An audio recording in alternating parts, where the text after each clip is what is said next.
আলহামদুলিল্লাহ অনেক সুন্দর একটি সন্ধ্যা পেলাম। দেখতে দেখতে কিন্তু ঈদের 4 দিন হয়েই গেল, আমাদের মাঝ থেকে ঈদ বিদায় নিল।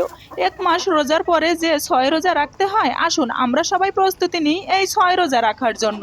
এই 6 রোজাতে কিন্তু অনেক বেশি ফজিলত আছে। 1 মাস রোজা যেহেতু রাখতে পেরেছি, সেই ক্ষেত্রে 6 রোজা রাখলে তেমন কোনো সমস্যাই হবে না। কেন এই 6 রোজা রাখবো না? অবশ্যই রাখবো।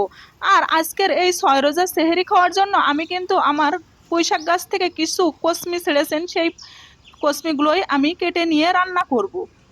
তো যাই হোক, আমাদের প্রত্যেকের মনের মাঝে কিন্তু প্রেম আছে, আর প্রেমের মাঝে জীবন, আর জীবনের মাঝে আছে আশা, আর আশার মাঝে ভালোবাসা, আর সেই ভালোবাসার মাঝে কিন্তু শুধুই তুমি।